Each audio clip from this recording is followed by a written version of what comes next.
2024 চনৰ 26 অক্টোবৰ তাৰিখটো মোৰ মনত আছে। সেই দিনটোৰ পৰা মই ঘৰত গৈ শুবলৈ যাওঁ। সেই দিনটোতে মই ঘৰৰ পৰা মিটিং কৰিবলৈ ওলাই আহিছিলোঁ। এবছৰ হোৱা নাই, 26 অক্টোবৰৰ পৰা ঘৰৰ পৰা মই মিটিং কৰিবলৈ ওলাই আহিছিলোঁ। কেতিয়াবা মই ধুবুৰীত গৈ মিটিং কৰিছোঁ, কেতিয়াবা মই শদিয়াত গৈ মিটিং কৰিছোঁ, কেতিয়াবা মই বৰাকত গৈ মিটিং কৰিছোঁ, কেতিয়াবা মই কাৰ্বি আংলঙৰ পাহাৰত গৈ মিটিং কৰিছোঁ, কেতিয়াবা মই দৌলত মিটিং কৰিছোঁ, কেতিয়াবা মই শিৱসাগৰত মিটিং কৰিছোঁ। এটাই খালি কৈ আছোঁ, এটাই সপোন দেখি আছোঁ যে 2026 চনৰ বিধানসভা নিৰ্বাচনত বিজেপি চৰকাৰক ব্ৰহ্মপুত্ৰত উঠুৱাই দিয়ে।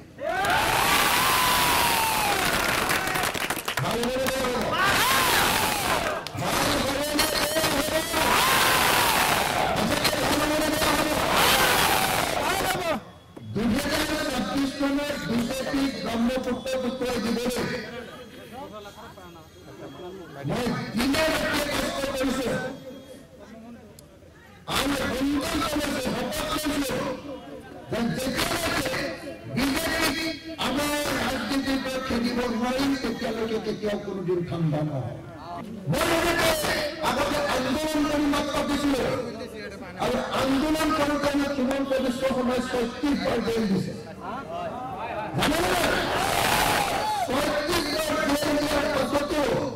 মোক 1 মিনিটৰ কাৰণে ঠাণ্ডা কৰিব পৰা নাই। যিদিনা সেইদিনাই আকৌ আন্দোলন আৰম্ভ কৰিছোঁ।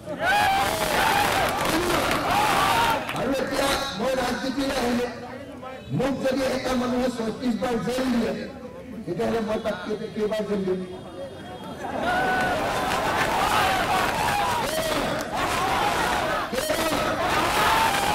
মোক 36 বাৰ দিছে, মই 100 বাৰ জেল দিম। 100 বাৰ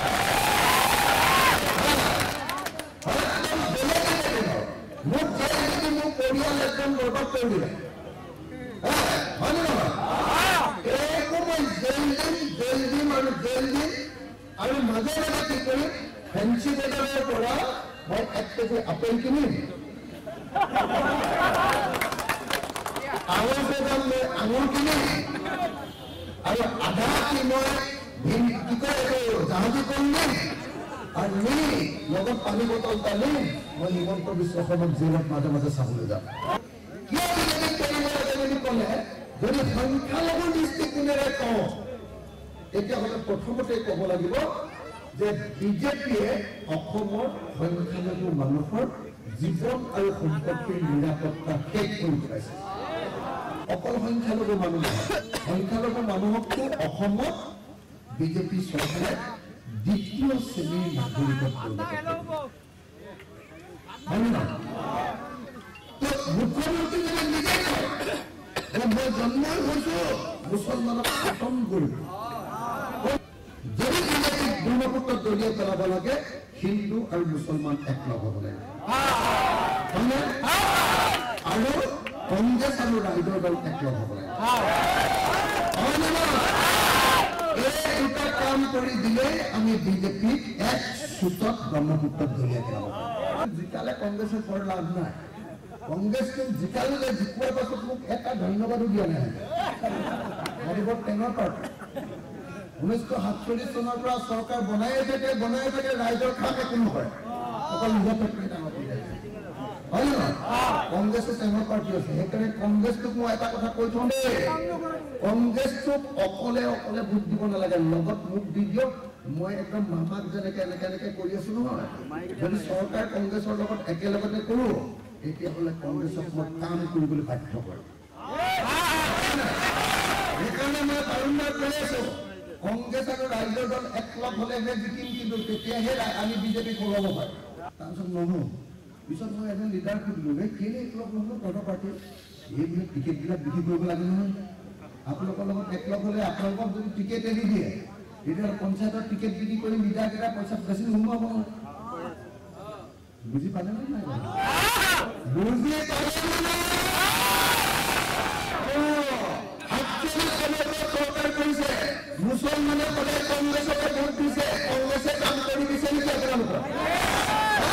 মাটিৰ টকা দিছে নে নাই?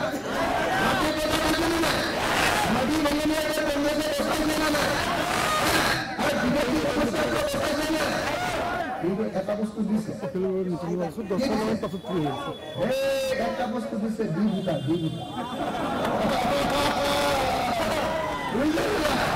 ডিটেনশন করলো দিবুটা রেখে দিছে এখানে মই এবার কইছো এবার 26 আমার বিকাই দিও মই 6 নম্বর ভিতর দিবুটা সমস্যাটো নাই কে কইতা এই ওকে কইছো দিবুটা সমস্যাটো সমাহ ভিতর নাই কে কইতা মজিবুর গ্রুপ দিব দে মজিবুর গেটকে ডাইরেক্টলি মানব দিয়ে দেয় এনেকে দেখা দেখি করতে সুবিধা নহ কেন পিছফালে তুমি মানতে আগফালৰ মাইক দিয়ে দিয়ে এই পিছফালৰ মাইক দিয়ে মানে এই নহয় এই মজিবুৰটো বিশ্বাস কৰি মই গমে কৰা নাছিলো ইয়াত কোনো নাই ঠিক আছে সেইখিনি কথা ক'লো এতিয়া মই শেষত এটাই কথা ক'ব খুজিছো সঁচাকে আপোনালোকে বিজেপিক ছাব্বিছত খেলিব খোজে নে নোখোজে আৰু সঁচাকে আমাৰ বিৰোধী দলৰ চৰকাৰ আনিব খোজে নে নোখোজে তেতিয়াহ'লে যদি খোজে আমি সকলোৱে থিয় হৈ এটা শপত ল'ম নেকি যে 2026 আমি বিজেপিক খেলি লৈ দিলোঁ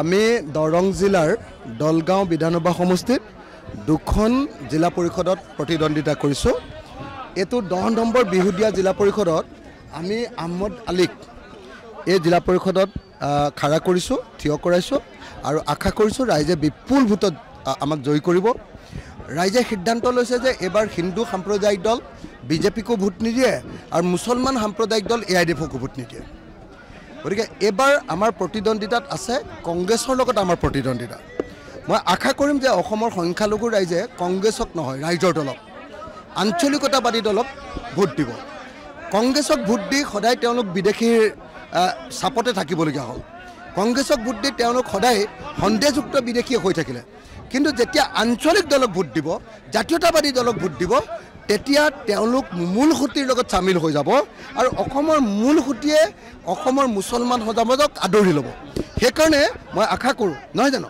সেইকাৰণে মই আশা কৰোঁ যে কংগ্ৰেছ দলক নহয় ৰাইজৰ দলক ভোট দিয়ক ৰাইজৰ দলক ভোট দিলে আমি ইয়াতে জিলা পৰিষদ গঠন কৰিব পাৰিম আৰু লগতে 2026 চনত আমি বিজেপিক পুৰা পৰাভূত কৰিব পাৰিম অসমৰ ইয়াৰ মানুহে সিদ্ধান্ত লৈছে যে মুছলমান সাম্প্ৰদায়িক দল AIDFক ভোট নিদিয়ে ডাইৰেক্ট কৈ দিছে যে নাই আমি হিন্দু সাম্প্ৰদায়িক দলকো ভোট নিদিওঁ মুছলমান সাম্প্ৰদায়িক দলকো ভোট নিদিওঁ থাকিলেগে দুটা পাৰ্টি কংগ্ৰেছ আৰু ৰাইজৰ দল এটা কংগ্ৰেছক ভোট দিয়াতকৈ ৰাইজৰ দলক ভোট দিয়াটো বহুত ভাল কাৰণ ৰাইজৰ দলটো হ'ল আঞ্চলিক দল জাতীয়তাবাদী দল ইয়াৰ স্থানীয় দল কংগ্ৰেছৰ হাইকমাণ্ডাৰ আছে যি মন যায় মানে তেওঁলোকে উল্টা পুল্টা কৰি দিব পাৰে গতিকে মই আশা কৰিছোঁ যে এইবাৰ নিশ্চয় ৰাইজৰ দলক দলগাঁও বিধানসভা সমষ্টিত ভোট দিব আৰু আমি বিপুল ভোটত জয়লাভ কৰিব পাৰিম আমাৰ বিহুদিয়া জিলা পৰিষদৰ সদস্য আহমদ আলী আমাৰ এইবাৰ নিশ্চয় জয়ী হ'ব মানে মই আচলতে আপোনাৰ বিধায়কজনৰ নাম কি কৈছিলে মুজিবুৰ ৰহমানৰ প্ৰশ্নৰ উত্তৰ দিব নোখোজোঁ মুজিবুৰ ৰহমানৰ কথা সকলোৱে জানে যে তেওঁ ডাইৰেক্টলি